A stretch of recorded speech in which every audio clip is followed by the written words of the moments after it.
Então, ainda no campo da moral e da ética, e nesse campo a gente vai até o fim desse bimestre pelo menos, tal qual nós fomos até o fim do bimestre passado, né? Uma vez que a gente ainda está usando a mesma apostila e, portanto, tratando dos mesmos temas, mas agora com uma abordagem mais ou menos diferente, mais profunda sobre esses mesmos assuntos que a gente já falou anteriormente. Então, eu devo ter mencionado para vocês, nada disso é para ser uma surpresa completa, mas a gente vai tratar com maior profundidade, com mais especificidade dos temas que nós já levantamos e já fizemos uma elaboração inicial no bimestre passado. E até agora temos falado de moral e ética, né? E na última aula eu fiz uma exposição sobre os valores morais e a maneira como a gente pode estudar essa moral a partir de éticas distintas, diferentes, né?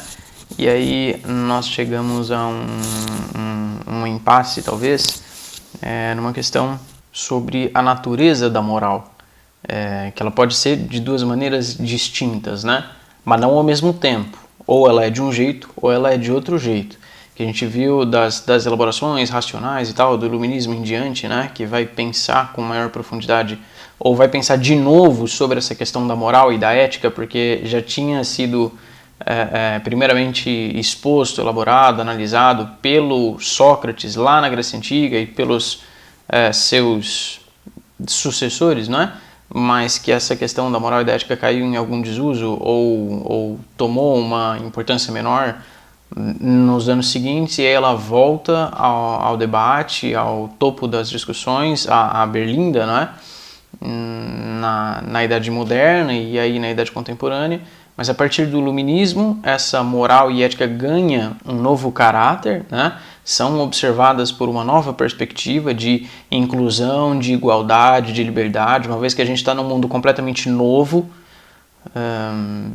que está na realidade bebendo de uma fonte bastante antiga. Esses autores se usam dos exemplos ou das elaborações iniciadas pelos gregos antigos, mas sob um novo contexto, não é?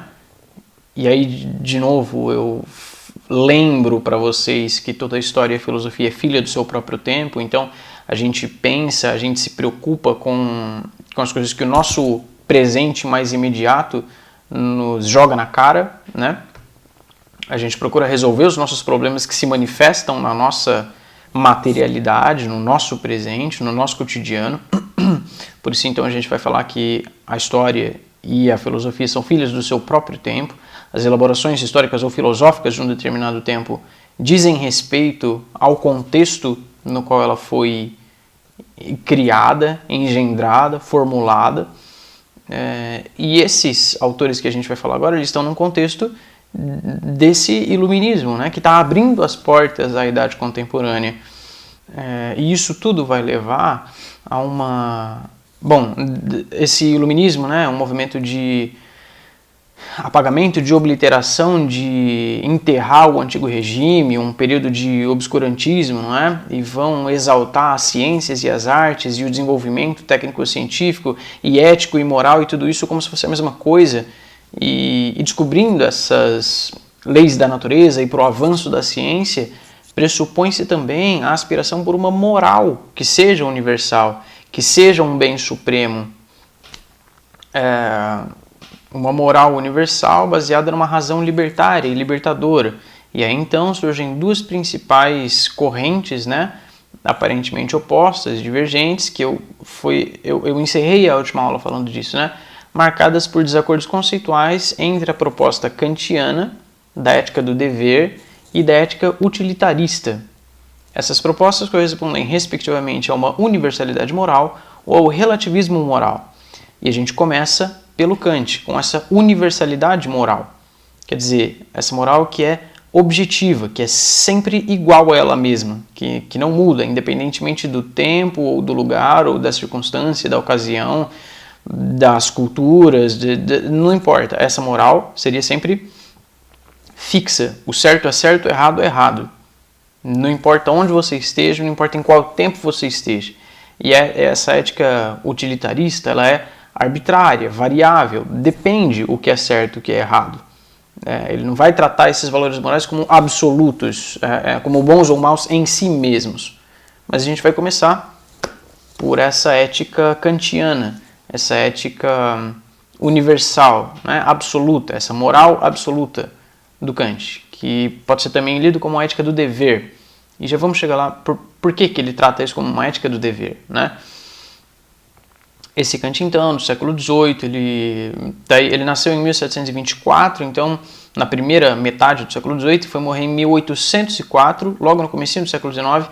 Então, ele pôde presenciar a independência dos Estados Unidos em 1776, a Revolução Francesa em 1789, mesmo a Revolução Industrial, não é? Nesse mesmo período. Então, é um momento de rápida, intensa transformação no mundo e na nossa maneira de se relacionar com as outras pessoas, né?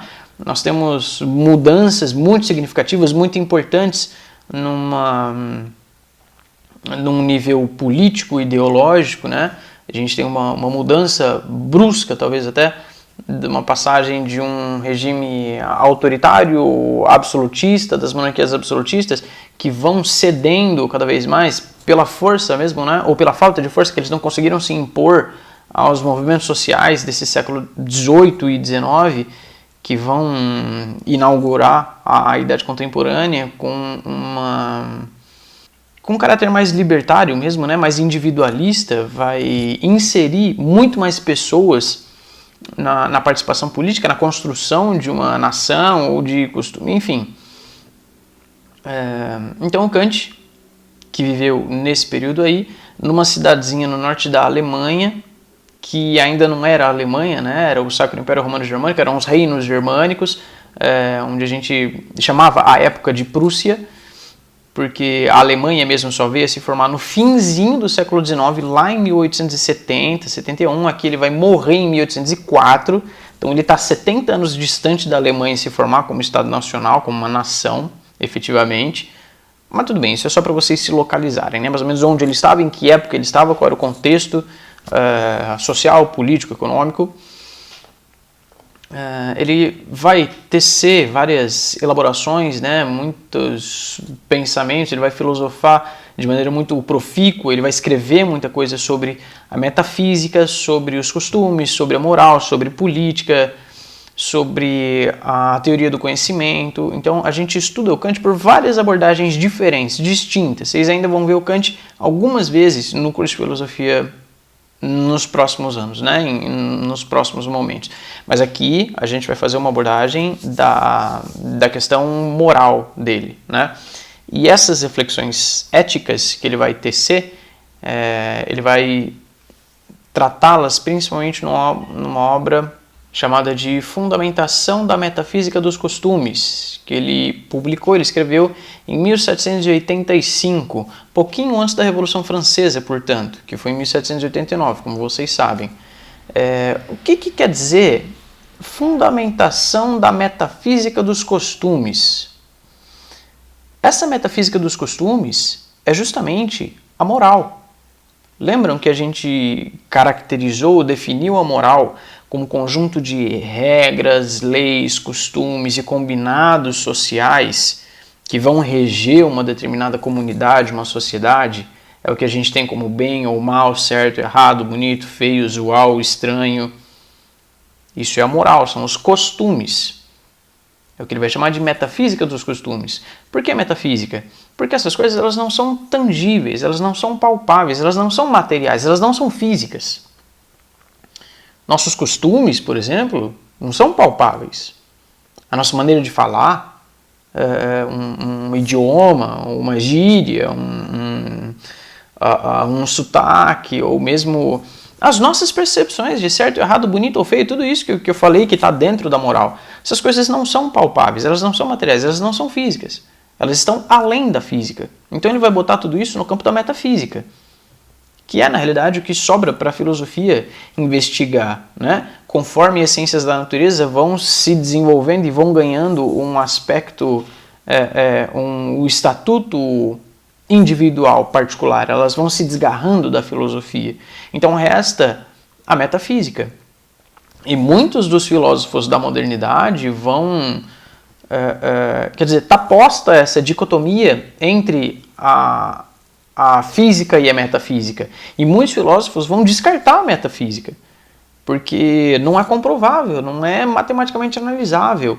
E o Kant mesmo, ele parte dessa busca, de tentar entender a metafísica. Ele parte da pergunta, a gente pode entender a metafísica como uma ciência, como algo comprovável, como algo matematicamente calculável, tal qual as ciências da natureza, né? As ciências físicas? A gente pode estabelecer leis que sejam sempre iguais por funcionamento para entender a metafísica, tal qual se manifesta na física. Então é isso que ele está chamando de metafísica dos costumes, né? Que é a moral. Então, nessa obra, Fundamentação da Metafísica dos Costumes, ele vai fazer uma incursão, ele vai expor essa teoria da moral que eu estou me propondo a falar com vocês nessa aula, né? De maneira geral, o Kant considera as leis da natureza, os fenômenos físicos, essas leis que são calculáveis, são matematicamente analisáveis, são comprováveis, como universais e obrigatórias. Elas não são contingentes, elas são obrigatórias, elas são necessárias. Elas acontecem da maneira que acontecem porque é a única maneira como elas podem acontecer.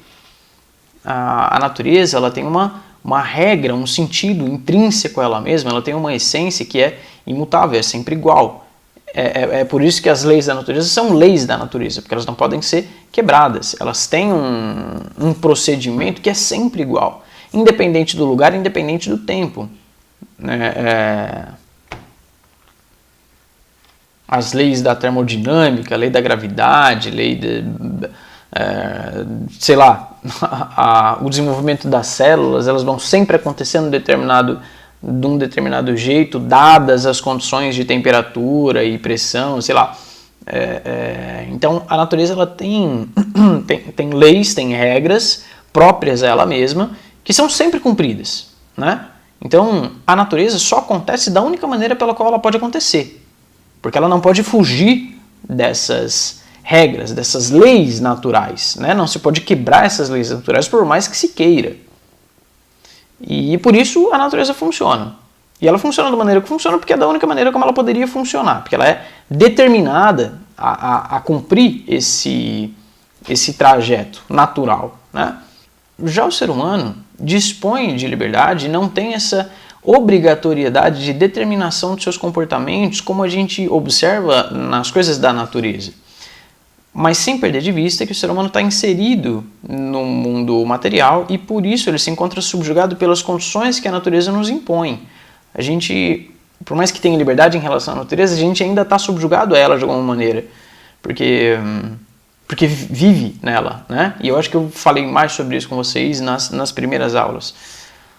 Mas o ser humano, na sua condição intelectual, racional, intelectiva, o ser humano se coloca acima do conjunto da natureza, que só age da maneira como poderia agir, que só realiza a única possibilidade de existência determinada pelas leis naturais e pelos instintos que prendem o animal e o limitam a uma única forma de agir e viver. O ser humano, pela sua razão, ele se emancipa dessa amarra que a natureza põe nele, né? Quer dizer, o ser humano dispõe de liberdade para gerir a sua vida de maneira autônoma, mais ou menos independente, tem liberdade para escolher por qual caminho seguir ou de que maneira agir. Então tem certa autonomia em relação a essas leis da natureza que determinam como tudo o mais deve agir. Porque todos os outros animais, todas as outras coisas da natureza, elas vêm com uma configuração básica inicial que determina o que é certo para aquele determinado animal, ou ente, ou coisa que seja. Um cavalo, ele sabe como ser cavalo, ele sabe como agir, ele sabe o que ele tem que fazer para ser um cavalo, né? Ele sabe galopar e relinchar e pastar e se reproduzir, enfim. O cavalo sabe ser cavalo, porque ele só tem uma possibilidade, ele só tem uma configuração básica inicial que ensina para ele. Ele já nasce sabendo ser cavalo. Ele nasce sabendo o que ele tem que fazer para ser um cavalo. As abelhas sabem como ser abelha. A abelha sabe fazer mel, a aranha sabe tecer as suas teias, os castores sabem fazer barragens, os pássaros sabem fazer os seus ninhos, eles sabem as correntes de ar para seguir o seu fluxo migratório, né, em determinada época do ano ou da estação, ou seja lá do que for. Coisa que eu mesmo não tenho muita propriedade para falar para vocês, como é que essas coisas funcionam no mundo animal. Mas eles têm as suas regras inerentes a eles, né? E ninguém ensinou isso para eles. Eles não precisaram fazer uma palestra, um curso, um workshop para saber agir da maneira como eles devem agir. Porque eles agem dessa maneira porque é a única maneira pela qual eles podem agir. Eles não têm liberdade, essa liberdade para escolher agir de uma maneira diferente. Eles têm que cumprir a configuração inicial deles determinada pela natureza, desde o início. Porque está na sua essência, né? No seu âmago, no seu interior. Ele não tem outras possibilidades de ação, né? Ele não tem essa liberdade de agir. E não só os animais, né? Eu falei os animais, mas tudo isso do mesmo jeito que a árvore sabe ser árvore, a pedra sabe ser pedra, o rio sabe ser rio, o vento sabe ser vento. As coisas sabem o que elas têm que fazer. As coisas da natureza sabem ser as coisas da natureza, porque elas só têm essa possibilidade de vida, né? De existência. Já o ser humano não. E é dessa liberdade que ele está falando. O ser humano não sabe ser humano. A gente não tem uma configuração inicial padrão que determina uma única maneira de ser e de agir. Por isso a gente tem infinitas possibilidades e caminhos para seguir, infinitas possibilidades de como agir. E com isso vem também a obrigatoriedade da escolha por um determinado caminho. Como a gente não tem uma trilha pré-determinada, a gente tem que escolher o que fazer. A gente tem que decidir o que fazer. Porque são infinitas as possibilidades. Quer dizer, não infinitas as possibilidades, né? A gente não pode sair voando que nem um pássaro. A gente está limitado pela nossa natureza física, né? Concreta, palpável, material e tudo mais. Mas a gente não está preso a uma determinação, uma delimitação de como agir. Dentro das nossas possibilidades, a gente pode fazer qualquer coisa.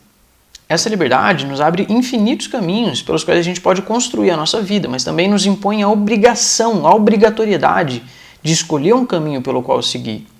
E mesmo que a gente não escolher caminho nenhum e permanecer na inércia, a gente escolheu pela abstenção da escolha. Tudo isso pela liberdade inerente ao ser humano que se manifesta primeiro no nosso intelecto para depois se manifestar no mundo externo. Mas para o Kant, essa mesma capacidade racional que nos permite identificar racionalmente qual é a melhor maneira de agir, qual é o melhor modo de proceder, qual é o melhor modo de ser humano.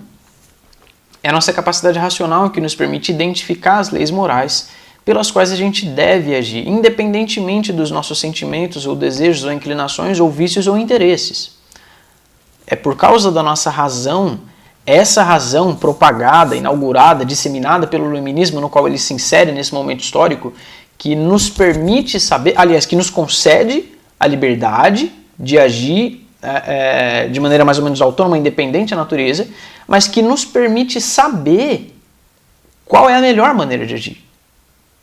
Quer dizer, a gente não tem uma configuração básica inicial determinada pela natureza de como ser humano, mas a nossa razão, essa mesma razão que nos dá liberdade e autonomia de agir, ela nos permite identificar qual é a melhor maneira de agir. Não a única, mas qual é a melhor maneira de agir. A gente pode agir da maneira certa ou errada, de acordo com Kant, né? Mas a gente sabe qual é o certo, pelo exercício da razão. Essa razão iluminada dessa época das luzes que é o iluminismo. Nesses séculos XVIII, XIX e em diante. É a nossa capacidade racional, portanto, que nos permite identificar a melhor maneira de agir. Quer dizer, no fim, a gente sabe que é certo. A gente tem liberdade para fazer qualquer coisa. Tem liberdade porque a nossa racionalidade, que nos difere dos outros animais, nos estende a possibilidade e a obrigatoriedade de escolher por qual caminho seguir. mas essa mesma racionalidade nos permite distinguir o certo do errado. A gente saberia identificar uma conduta moral universal. E é esse o ponto do Kant na sua filosofia moral, né? Essa moral universal, obrigatória para toda a humanidade, em todos os tempos e em todos os lugares. É isso que ele vai chamar de imperativo categórico. O imperativo categórico seriam as leis morais inerentes à humanidade. Leis que todas as pessoas podem identificar, podem conhecer racionalmente e deveriam seguir para o bom funcionamento da sociedade e mesmo para o desenvolvimento dessa sociedade. Porque esse seria o certo. Seria certo porque é necessário e universal. Já explico isso. A liberdade para o Kant não é uma liberdade para fazer qualquer coisa que se queira, mas justamente de agir segundo a nossa razão. Essa mesma razão que nos permite ter a liberdade em relação aos instintos e à natureza, né? A liberdade em relação a esse caminho único, essa obrigatoriedade de um único modo de agir. A gente pode agir de infinitas maneiras, né? Mas de acordo com a nossa razão, determinado pela nossa razão. E é essa razão que supostamente nos permite distinguir o certo do errado. Para o Kant, o ser humano é livre porque a sua conduta não é completamente determinada pela natureza, pelos instintos. A nossa conduta, por outro lado, se faz pelas nossas escolhas racionais, escolhas que a gente faz pela razão de que a gente dispõe. E ele vai separar as nossas ações em dois tipos, os imperativos hipotéticos e os imperativos categóricos. O imperativo hipotético se manifesta nas nossas ações que visam a satisfação de um desejo individual e particular, egoísta, próprio, só da gente mesmo e para um fim específico, quando a gente faz alguma coisa por interesse próprio e visa o nosso benefício, o nosso bem. Qualquer coisa mesmo, qualquer ação que a gente execute com essa intenção, né? Com essa intencionalidade. Quando a gente come porque quer saciar a fome e sentir o bem-estar da saciedade. Quando dorme porque quer descansar. Quando conversa com os amigos porque quer dar risada, porque quer sentir bem de alguma forma. Visando um bem para si mesmo. E para situações mais banais, como até usar um guarda-chuva para não se molhar na chuva. Quando você não quer se molhar na chuva. Então você tem um objetivo, você tem um fim, né? São as ações que você faz visando um fim em bem próprio. Todas essas ações visam um fim egoísta, particular, individual e específico. Cada ação que você toma é visando um fim específico. Aí depende da situação que você está tratando, né? Que você está vivendo, com a qual você está se relacionando. Você faz essas coisas com interesses específicos em momentos específicos. Quer dizer, elas não são ações que possam se revestir com caráter de universalidade. São imperativos hipotéticos. Esses são os imperativos hipotéticos para o Kant. Você não pode empregar o imperativo hipotético em todas as situações, em todos os lugares, em todos os tempos. Por isso que ela é contingente e não universal, como o imperativo categórico. E depois eu vou explicar, já começa a entender agora o que é essa universalidade de que eu estou falando. A universalidade é que ela serve para todos os lugares em todos os tempos. Esse imperativo hipotético não serve para todos os lugares em todos os tempos. Por exemplo, você só vai usar o guarda-chuva quando tiver interesse em se resguardar da chuva. Só vai comer quando tiver com fome, só vai dormir quando tiver com sono. Ou quando quiser atingir qualquer outro objetivo com essas ações, mas sempre em situações específicas. Ainda que você fale, não, mas eu não como só quando estou com fome. Eu como com outros objetivos. Tudo bem, mas você tem uma finalidade a se atingir quando você vai comer. Né? Mas eu não durmo só quando estou com sono. Eu durmo quando estou com preguiça. Eu durmo quando estou com tédio.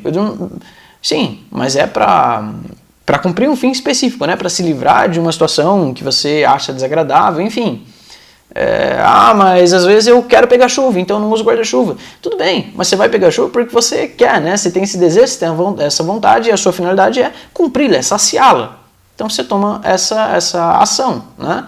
Que não é universal. Você não vai tratar como uma lei universal que você, toda vez que estiver chovendo, você vai sair na chuva sem guarda-chuva. Ou toda vez que estiver chovendo, todos os dias da sua vida que você sair de casa, você vai sair sem guarda-chuva. Porque às vezes está chovendo, às vezes não está. Ou toda vez que você sair da sua casa, você vai sair com guarda-chuva. Porque às vezes está chovendo, às vezes não está. Então depende da situação específica da qual se trata. Né? Então essas ações são contingentes, são particulares, não são universais, não são obrigatórias, não são necessárias. Por exemplo, tomar remédio. Quando você está doente ou se sentindo mal, você é recomendado a tomar um remédio apropriado para a sua moléstia. Mas essa não é uma regra geral, essa não é uma regra moral universal que transcende o espaço e o tempo. Você só deve tomar um remédio quando você estiver doente. E se quiser sarar desse mal, senão você não toma também. E é um remédio específico para a sua condição específica. Então, é um negócio que visa um bem específico, um bem individual, egoísta, né? Próprio. Ou mesmo receitar o remédio. Você fala, não, eu estou exercendo a medicina, por exemplo, porque eu me preocupo com o bem das pessoas. Questionável, questionável. Por que você se preocupa com o bem das pessoas? Porque a tua religião, uma moral estabelecida, te impôs que esse é o certo. Então, se a sua religião te falou, você deve fazer o bem ao próximo, você não vai fazer o bem ao próximo pelo bem do próximo. Você vai fazer o bem ao próximo porque você quer ficar bem na fita com Deus, né? Aí, se você fizer o bem ao próximo, você vai ser agraciado com a vida eterna, de prazer no céu, né? Então, você está fazendo isso por você mesmo e não pelo outro. Então, é sempre uma ação particular que visa um bem particular, específico, esse imperativo hipotético. Já o imperativo categórico, ele é incondicional e universal. Se aplica a todas as situações, em todos os lugares, em todos os tempos. São as leis morais universais que o Kant está procurando. Essa que deve ser delimitada, que deve ser determinada pela razão. Essa razão iluminista do contexto no qual ele está vivendo. Né? Leis que devem orientar a humanidade no sentido do progresso. E essa é uma ideia muito corrente também nesse século XVIII, XIX, XX em diante. Né? Quer dizer, depois do século, ou no século XX, a humanidade passa por alguns traumas que vai mudar um pouco essa percepção de desenvolvimento, de redenção pelo desenvolvimento técnico-científico, mas isso é conversa para um outro momento. Mas então, nesse século XVIII e XIX, tem essa crença no desenvolvimento técnico-científico, né, que se configura, ele vai se traduzir no bem da humanidade. Né? Então tem um caminho para o desenvolvimento, e esse caminho é alcançado pela razão, por excelência pela razão. Essa razão do iluminismo. Né? Então, de acordo com a razão, a gente vai encontrar leis morais universais que sirvam para todo mundo, para o desenvolvimento da humanidade. Então, para ele, o que é certo sempre. O que é certo, e o que é errado.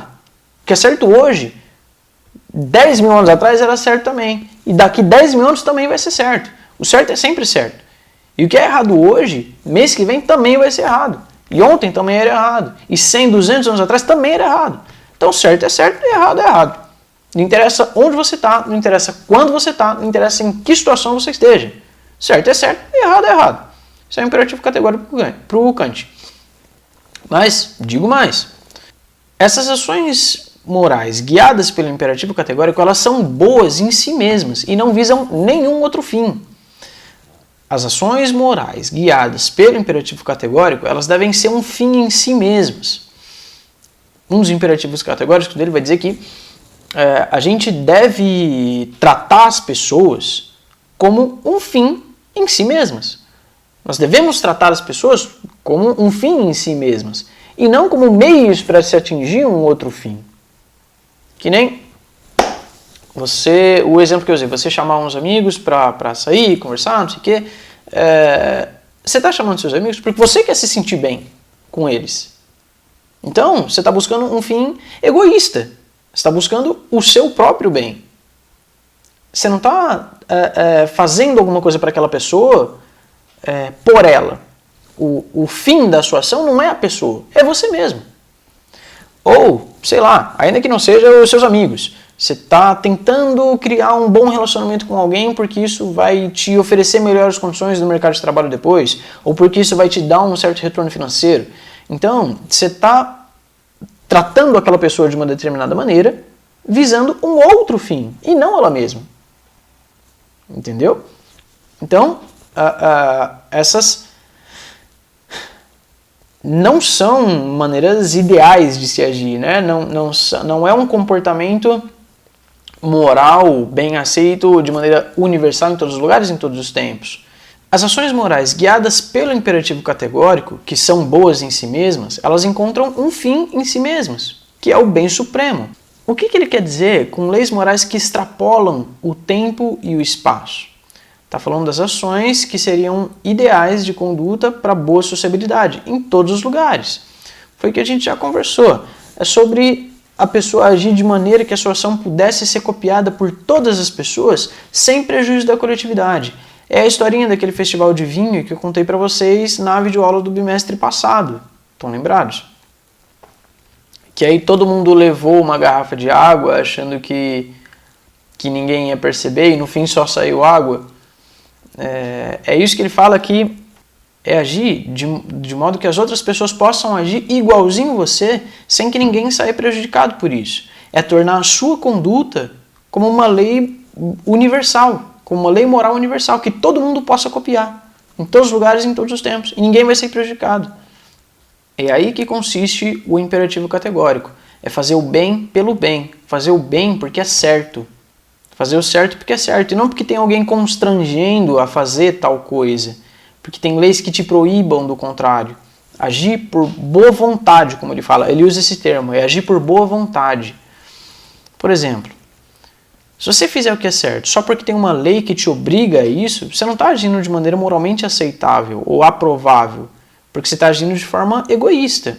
A sua suposta boa ação visa o seu próprio bem, porque você vai se beneficiar com essa boa ação que você está fazendo, né? Você não está fazendo o bem pelo bem, você está fazendo o bem porque você visa o seu próprio interesse. Por exemplo, ceder o seu assento no ônibus para um senhor de idade ou para uma mulher grávida. Se você fizer isso porque você sabe que deve, que é certo a fazer, ótimo, muito bem. Mas se você estiver fazendo isso só porque a sociedade te constrange a fazer isso, você agiu mal. Se você só cedeu o seu assento para provar para as pessoas ao seu redor, para as pessoas verem como você é gentil e educado, você agiu mal. Você está usando a pessoa beneficiária da sua ação, da sua gentileza, em favor próprio. Você está usando a pessoa como um meio para se atingir a sua própria satisfação como fim. Entendeu? Você não está fazendo bem porque você sabe que deve. Você está fazendo bem pelo que decorre disso, pelas consequências da sua ação. Então, o seu bem não encontra um fim em si mesmo. É só um meio para se atingir um outro fim. Por exemplo, matar e roubar. Talvez fique mais claro aqui. Se você não matar e não roubar porque sabe que é errado e que você não deve, ótimo. Porque você sabe que essa sua ação ela pode ser copiada por todas as pessoas sem prejuízo da coletividade, muito bem, você está agindo de maneira correta pelo imperativo categórico do Kant. Mas se no seu âmago você quer matar, mas não faz isso porque tem uma lei que te proíbe, porque te impede, você agiu mal. Você deve querer o bem, você deve fazer o bem porque você sabe que aquele é o bem, que aquela é a maneira correta de se agir. É por isso que a gente pode chamar essa filosofia moral do Kant da ética do dever. Porque esse imperativo categórico atende a um dever. E é por isso que ele é universal e obrigatório. Ele não é contingente, ele não é específico, ele não é particular. Ele serve para todas as pessoas, em todos os lugares, em todos os tempos. E aí tem uma outra proposta em contraposição a essa, né, de que não é bem assim, de que depende, tem situações em que uma coisa é certa, em outras é errada, ou que o errado ou que uma coisa é errada em uma situação, mas que é boa, que é o ideal, que é o correto a se fazer numa outra situação, num outro lugar, num outro tempo, numa outra sociedade, não é? Que tem valores morais diferentes de um primeiro que estava em questão, né? Então, é esse negócio de aceitar uma multiplicidade de morais como igualmente válidas ou de eleger uma moral que seja a única correta, o exemplo a ser seguido, porque ela é baseada numa suposta razão que decorre dessa iluminação, né? Esse desenvolvimento racional, intelectual, que vai levar a humanidade para um caminho mais elevado, o caminho das luzes, e que toda essa elaboração tem uma realização também no campo moral, não só no campo das ciências, das leis da natureza, mas ele também encontraria leis morais que fossem universais, né? Comuns a toda a humanidade, em todos os lugares e em todos os tempos. Entenderam? Então, essa ética do Kant, ela é bem fechada, ela é obrigatória, ela é universal, ela é sempre igual, ela não tem variações, não tem mais ou menos. O certo é certo, errado é errado. E aí, o outro lado desse jogo de posições a gente vai ver na próxima aula, tá? Qualquer dúvida, questão, pergunta, qualquer coisa que vocês queiram falar, podem mandar mensagem, podem perguntar, a gente vai conversando, tá bom? Na semana que vem olha, eu não sei direito como estão ou como vai ficar as nossas aulas Tira Dúvida ao vivo, mas por enquanto, pelo menos enquanto eu não receber nenhuma informação de que mudou alguma coisa, a nossa aula Tira Dúvida continua no mesmo horário na semana que vem. Apareçam pra gente conversar, tá? Qualquer coisa, estamos aí. Então, até lá. Bons estudos para vocês e a gente vai se falando.